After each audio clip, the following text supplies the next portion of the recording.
The warmth of his breath touched my neck as he murmured, "You won't be leaving this bed tonight," and I stayed. Not when his touch explored every corner of the quiet spaces where I used to hide.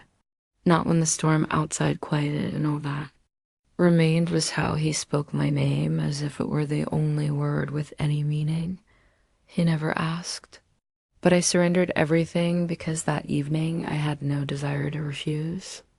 If this left you gasping for air, drop a like to show me and hit that subscribe button if you're hungry for more tales that don't just ignite. They lingered at the morning I wrote my signature into someone else's life. Rain was falling, not the fierce kind that pounds against glass and flood streets. This was gentler, more subdued, like heaven was mourning with courtesy. Dawn carried scents of damp stone and boiled cotton. I can still picture myself standing in my childhood home's kitchen, fingers gripping the sink's edge, hearing the steady drip from the faucet echo through emptiness. Upstairs, my mother slept more unconscious than resting these days, really. The sickness had settled into her bones like a contented cat, cozy and immovable. Weddings never visited my dreams. Not the gown, not the groom, not the walk down the aisle. My dreams were filled with canvases, the rough texture of cotton under, my touch, the crack of fresh paint opening, the weightless hush before that first stroke of the brush. But dreams, I've discovered, become a form of payment. And when bills come calling, dreams cover the cost. Allow your head arrive the previous. Weak, sharp suit, a motionless voice. Your mother's treatment will be handled indefinitely, he explained, along with your brother's education. In return, you'll enter into a private marriage arrangement with Mr. Ethan Hale. Confidential, legally bound. I never said yes. I simply didn't say no. The vehicle that arrived for me was black, the driver nameless. It hummed with expensive restraint. The man who opened my door offered no smile. I settled into the back, hands folded, watching raindrops race across the window. My luggage was modest. I'd packed no dress. They assured me one would be supplied. When we reached the Hale estate, the rain had softened to mist and twilight was settling among the trees. The mansion emerged from the forest like something displaced in time-stone walls. Ivy climbing shuttered windows, no lights visible. A woman, severe and silver-haired, guided me through the entrance hall. Your quarters are in the east wing, she announced. Mr. Hale is unavailable presently, wed and already invisible.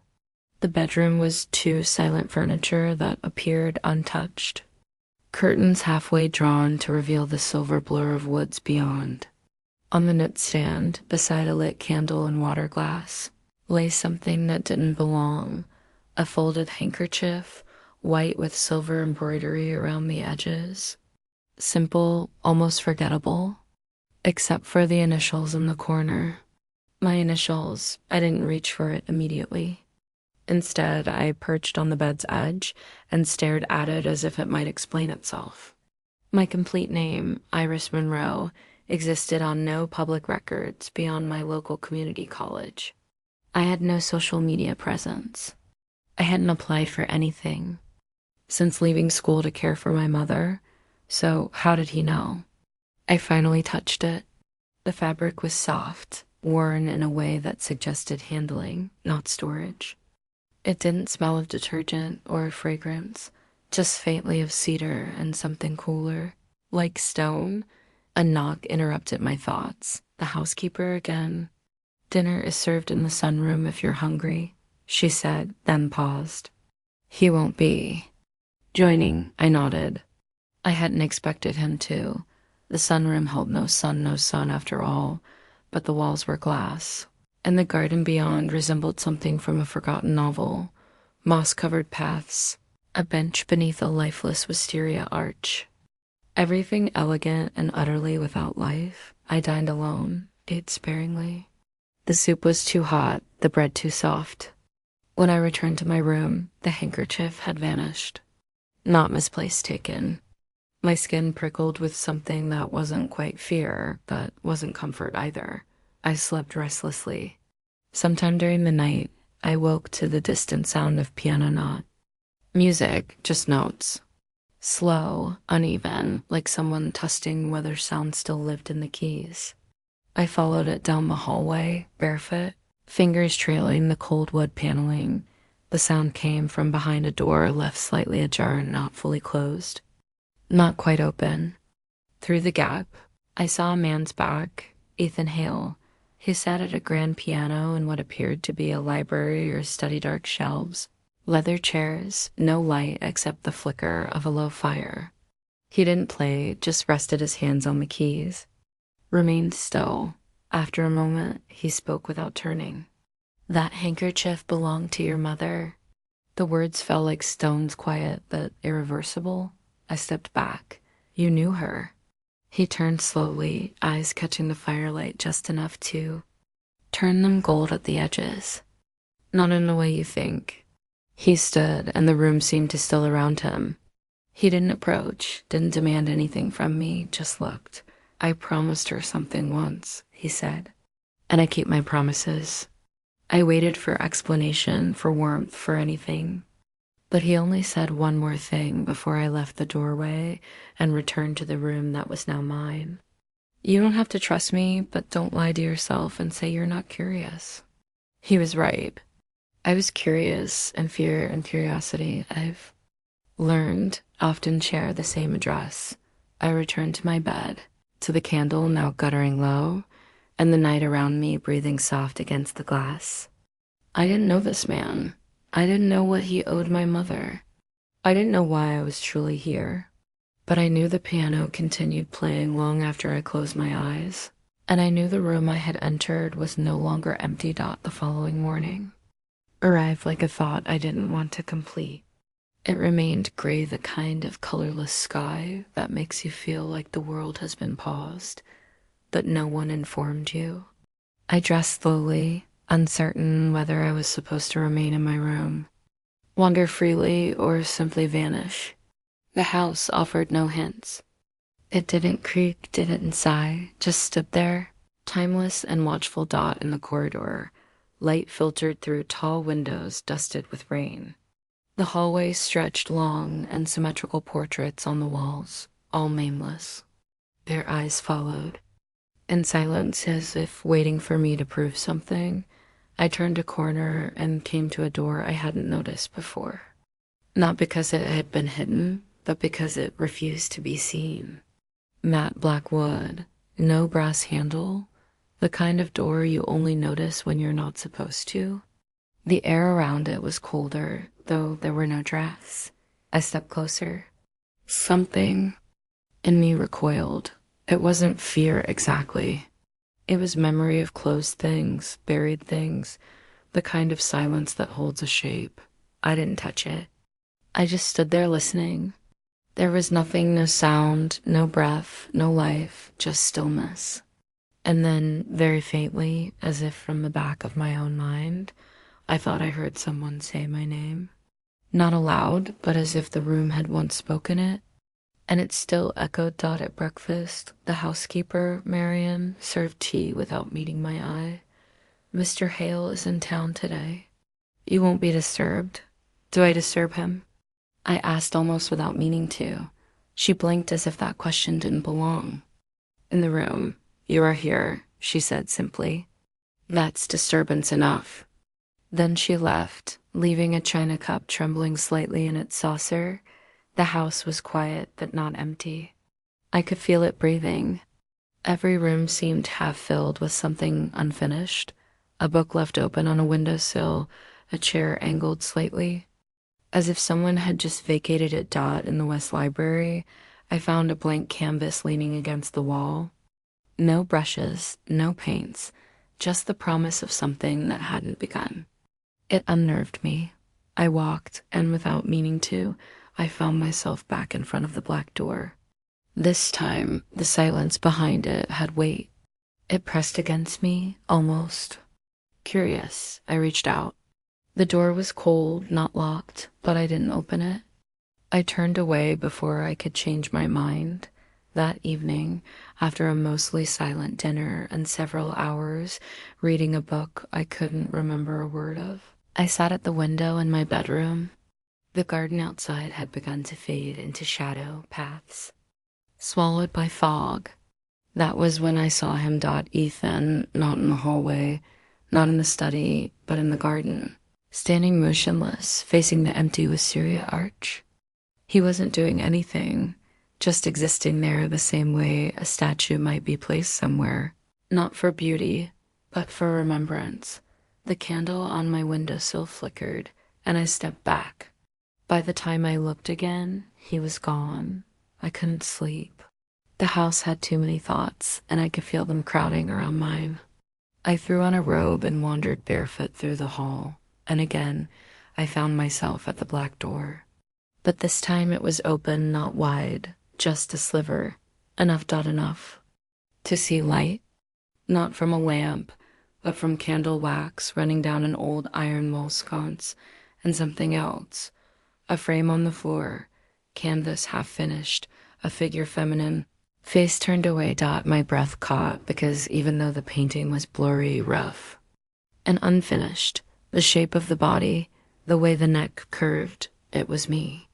Not exactly, but close enough that my heart began to pound. Don't touch it.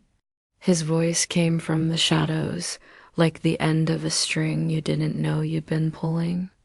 Ethan stood behind me, just out of reach of the candlelight shirt unbuttoned at the throat, sleeves rolled. His presence was all tension, but his voice was calm, not cold, not cruel, careful. I turned slowly. You painted that? No. Then who? I tried, he said, but I never finished. My fingers itched like they used to in art school when an unfinished. Peace called to me. Why does it look like me? He didn't answer. Instead, he walked past me into the room and lit another candle. The space was small walls paneled in old wood, dust on every surface. It smelled of soot, citrus, and time. There were no windows, no lamps, no light. This room is hers, he said. I knew he didn't mean me. Your wife. He nodded once. This is where she painted until she couldn't anymore. And the portrait? His eyes met mine for the first time since that morning. She was painting someone, a girl, a model, maybe a student. She never told me. After the accident, I tried to finish it. But it doesn't look like her, I said softly. No, he said. It never did. The silence between us stretched long. And then, he added, maybe it was always meant to be someone else. I didn't sleep that night either. Not because I was afraid, but because something inside me had shifted. Like a page turning in a book I hadn't realized I was in. The morning after the painting, I awoke with candle wax on my sleeve. I had fallen asleep by the window, knees curled against the velvet cushion, a blanket draped over my shoulders. I hadn't put it there. The fire had long since died, and the house was still in that early morning hush when even the floorboards hesitate to speak. I stretched, bone stiff from the position I'd kept too long, and turned toward the window again. The garden below was soaked in pale mist, the wisteria arch nearly invisible, and beneath it, someone sat in the old stone chair, Ethan, his back to the house, his head bowed. I watched for a while, not sure why. There was something about his stillness that made me forget to breathe. When I finally left my room, I didn't go downstairs. I went to my mother's things. She had left me only a few boxes and even fewer words. One of the boxes held her old sketchbooks. Most pages were filled with unfinished figures' hands, eyes, a mouth caught in a half smile. I flipped through them slowly, but something stopped me in the middle of the third book. A name A written in the corner of a page in her handwriting, under a quick sketch of a young man's face. Sharp jawline, distant gaze, familiar. I blinked, not from surprise, but from the strange calm that settled in me, as if the truth had. Then waiting very patiently for me to turn the right page. My mother had known Ethan Hale, but not in the way I feared. She had drawn him once, maybe twice, maybe more. But the sketches were impersonal, observational, not intimate. She had captured his face like she would any subject with care, but with distance. No love in the lines, no longing, only memory. That afternoon, I ventured into the garden. The stone path was slick beneath my shoes, moss-covered and narrow. The trees around the estate stood tall and quiet like they were listening. Ethan didn't turn when he heard me approach. Or maybe he already knew it was me. This was her favorite place, he said, gesturing to the chair beside him. My mother? No. My wife. I sat beside him slowly. The stone was cold through my dress, but the sunlight warmed my hands. She used to sit here in the mornings, he said. Even after she stopped painting, she said the air smelled like beginnings. He didn't look at me. His voice stayed level. I said nothing, letting the silence work itself around us after a while. He asked quietly, did she ever talk about me? I knew what he meant, my mother. I thought of the sketch, of the single line under the initials. Promise him nothing. He's already lost too much, I swallowed. She said your name once when she was half asleep. I didn't understand it at the time. He nodded. We met at a gallery opening. She was one of the few who looked at people before she painted them. He paused. The wind picked up slightly, brushing his coat back from his wrist. I noticed his watch had stopped.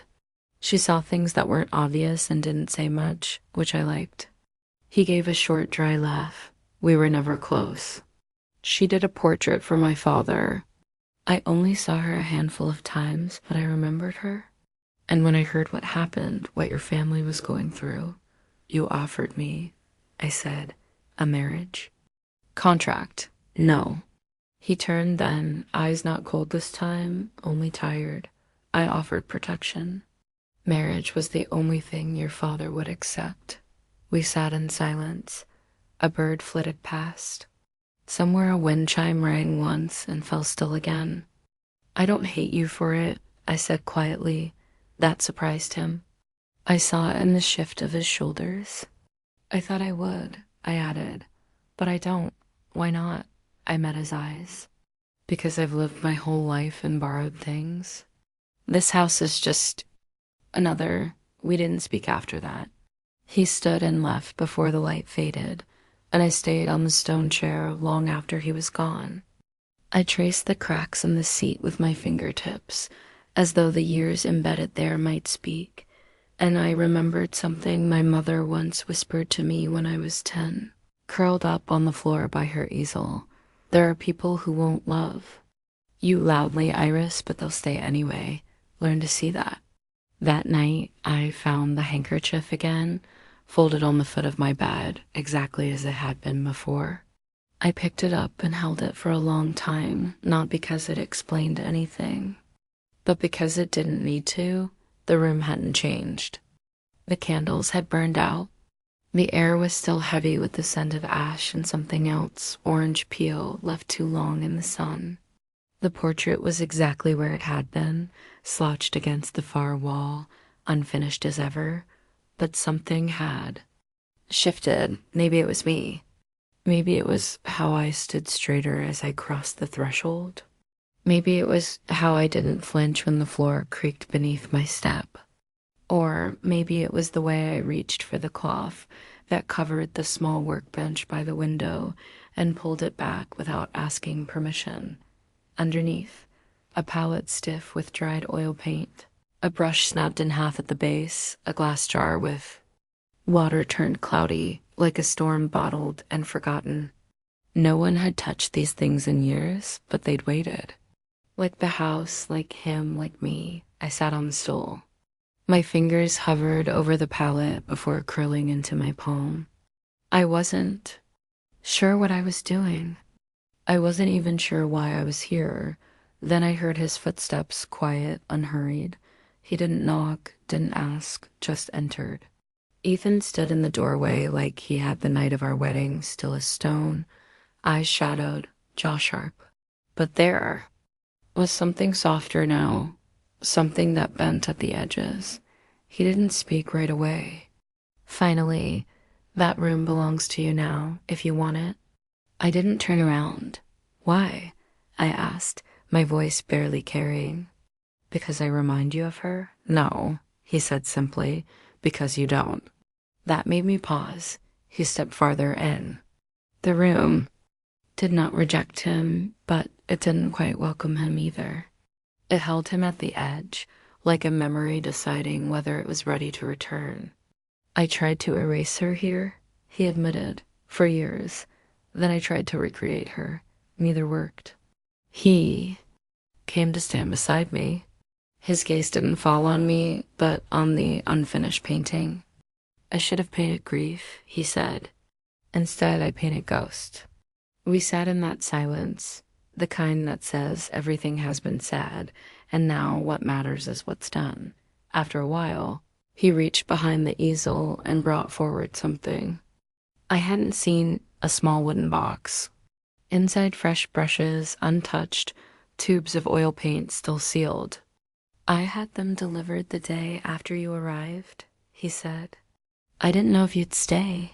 I looked at the box, then at him, and then I did something I hadn't done since I left school. I picked up a brush.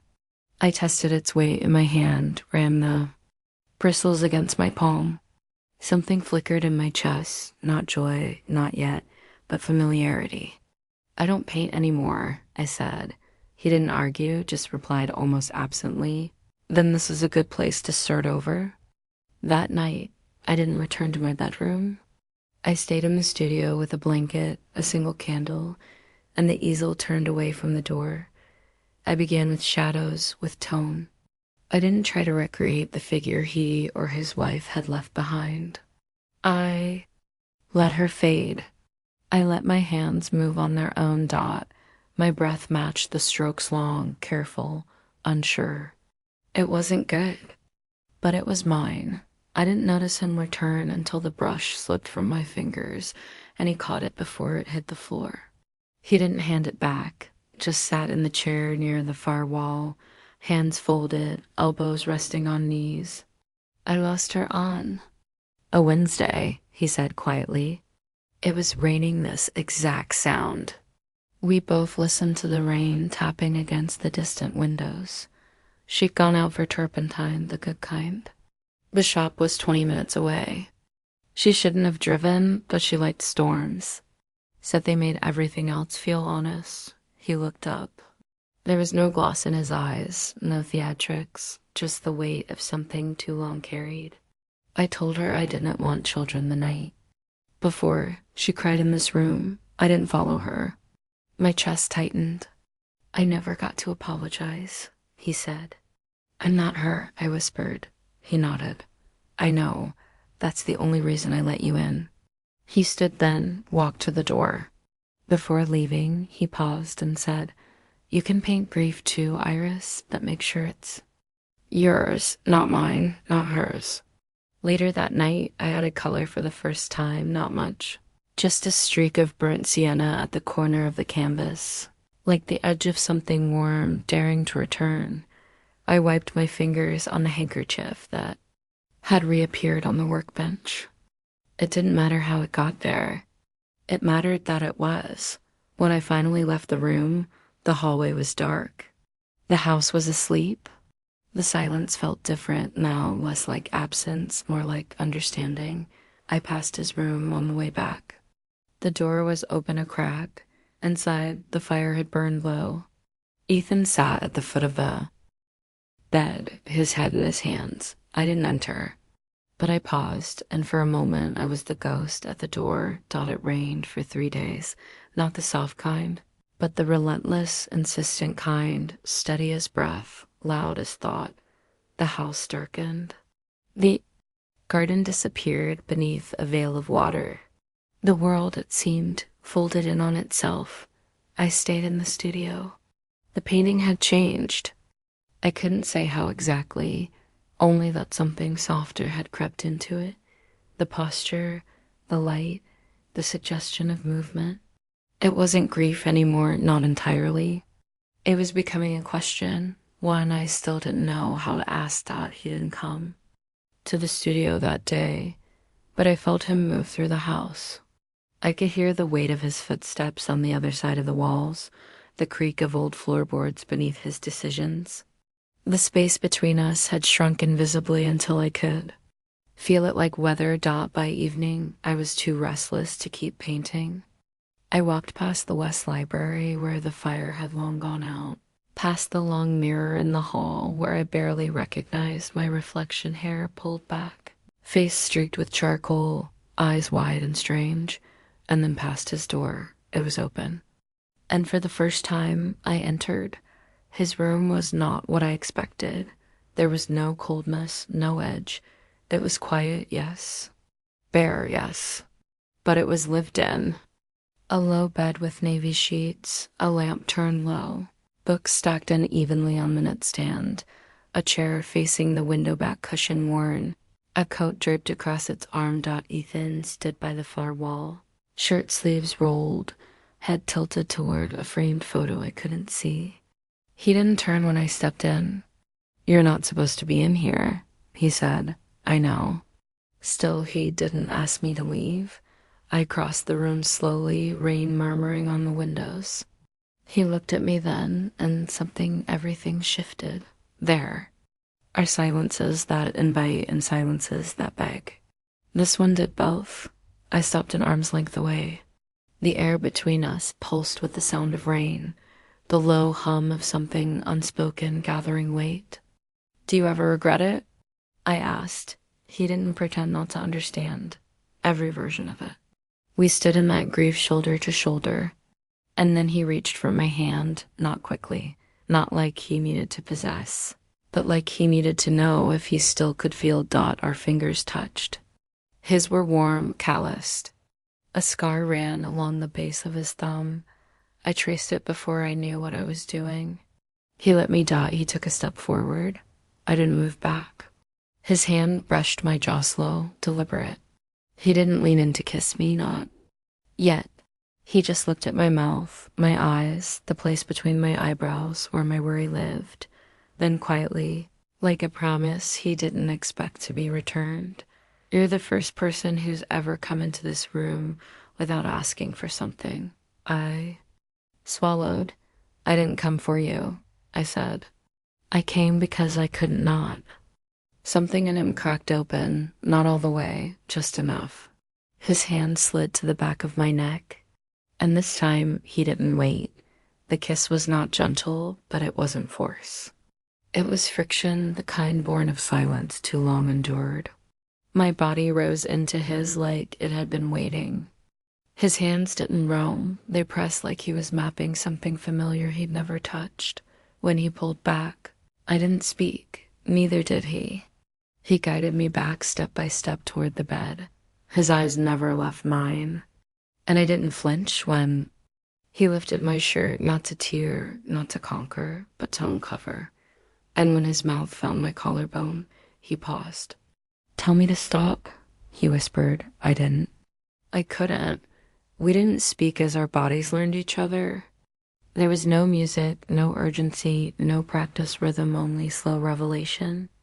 The curve of my spine under his hands, the breath he caught when I kissed the scar beneath his ribs, the way I clung to his shoulders not to hold him, but to steady myself.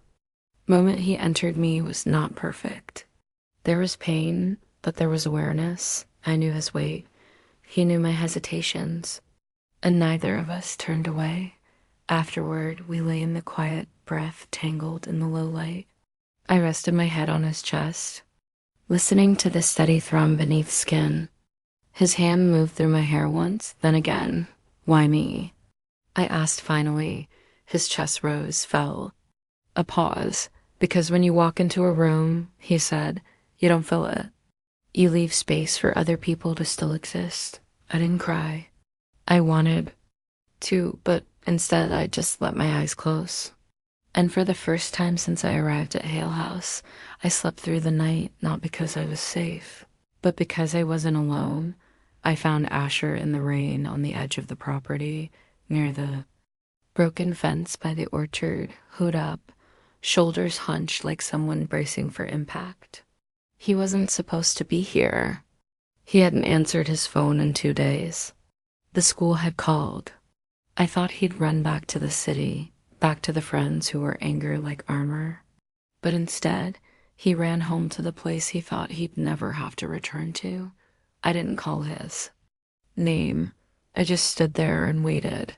Eventually, he turned. His face was thinner than I remembered, eyes hollow in a way too old for 17. "You came back," I said. "I had nowhere else." He kicked at the wet leaves near his feet. "Didn't think you'd care." "I care," I said. He looked at me then, really looked. "You care now that you've got him." I flinched not from guilt, but from how sharply it mirrored my own fear. "Ethan isn't," I started, but stopped.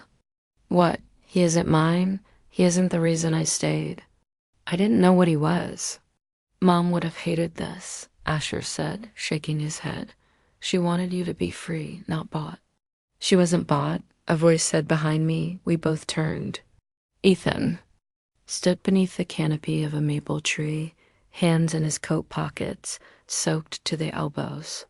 He hadn't changed since I left the house to look for Asher. Maybe he'd followed. Maybe he already knew this was coming. Asher's jaw tightened. "You don't get to talk about her." "I'm not," Ethan replied, calm, controlled. "I'm talking about your sister." "Same thing," Asher snapped. "She's turning into someone I don't know, living in your house, sleeping in your bed, painting your ghosts." His words stung because they found every soft part of me. The truth never needs to be loud to hurt, just close. I stepped between them. "Asher, please." But Ethan raised a hand. "No," he said softly. "Let him say what he needs." Asher's fists were shaking. "You think money fixes things? That you can buy what we lost. You're just another man trying to fill silence with control." Ethan didn't move, but his face shifted barely, like something behind the mask cracked just once. And then quietly, "You're right." We both stared at him. "I've spent most of my life filling rooms," Ethan continued. "With art, with work, with people, anything but honesty. Until your sister walked into my house and didn't ask for anything except space." He stepped forward. His shoes crunched the wet leaves. "You can hate me if it makes it easier, but don't hate her for finding a place she doesn't have to survive." Asher's mouth opened, then closed again. His shoulders dropped. The silence was heavier than the rain. Later, in the study, Ethan handed Asher a towel and a mug of something warm. No lecture, no performance, just action. I watched from the doorway as the boy I'd helped raise sat opposite a man I barely understood, and they didn't speak. And maybe that was the truest conversation they could have. That night, I found a journal in the studio, not mine, not hers, his. It had been tucked beneath the lowest drawer of the workbench, leather-bound, worn. I hesitated, then opened it not, because I was looking for secrets, but because I was starting to understand something. Silence is not the absence of feeling. It's the last protection of it. The entries weren't dated. They weren't even full thoughts, just fragments. She's always quiet in the mornings, like the house listens to her breathing. I dreamed of her fingers smudged with charcoal. The studio smells. Like her, not like perfume, like distance. I left the light on in the hallway last night. I don't know if she noticed. I don't know if I want her to. I closed the journal. My throat ached not from sadness, but from recognition. He'd been seeing me before I saw myself. I didn't confront him. Instead, I found him in the library, firelit, still in the same damp shirt. A book lay open on his lap, unread. I sat beside him, close enough to feel the heat of his skin. "I read it," I said quietly. He didn't ask what. "I'm sorry," I added, and meant it. He didn't turn to look at me, just murmured, "You weren't supposed to find that." I think I was always supposed to. We sat in silence. His hand found mine, not in apology, not in claim, but in understanding. And I thought about Asher, about my mother, about all the people we carry even when we stop speaking their names. Later, when I returned to the studio, I found a new canvas blank waiting. A small note rested on the easel for what comes next. Yours, not ours. He told me nothing before we left, just left a note on the studio easel. Be ready at dawn. Wear something warm. The road was long and winding. We drove in silence most of the way. Forest turned to coastline. Pine gave way to salt. The trees thinned. And the sound of the ocean crept in like breath through a half-open door dot by mid-morning. We turned onto a gravel path lined with reeds and wind. The house appeared suddenly whitewashed wood, a wraparound porch, shutters, the color of storm clouds. It was the kind of place no one lived in anymore, only remembered. This was hers, Ethan said, cutting the engine. Before me, before the world. He didn't need to explain who she was. The door groaned as we stepped inside. Dust in the corners, but not decay, just a long, patient kind of abandonment, as though the house had been waiting without complaint. He moved through it like someone walking inside a dream he wasn't sure belonged to him anymore. She used to read by that window, he said, pointing toward a sun-bleached armchair, always with her knees tucked up. Said she never felt at home in her own body, but the chair forgave her. I trailed my fingers along the table near the door. On it sat a chipped ceramic bowl, still holding 3 pebbles and a feather. You kept it like this, I said. He nodded. I couldn't change it. I tried. He didn't look at me when he added, I brought women here before, after she died. I thought I was healing. I was burying her under noise. And me? I asked. He turned then fully, eyes dark but not defensive. I never thought I'd bring you here. He led me up the stairs. The bedroom was simple, a low bed with white sheets, an easel in the corner, blank. The smell of sea salt and turpentine still clung to the wood. She painted this view every morning for a year, he said, pointing to the window that framed the gray-green horizon. She never showed them to anyone, said they were just for her. And where are they now? Gone, he said. She burned them the week she got sick. Said she didn't want the world to see what she made when she was most alive. I understood that some beauty is too private to survive witness. He sat at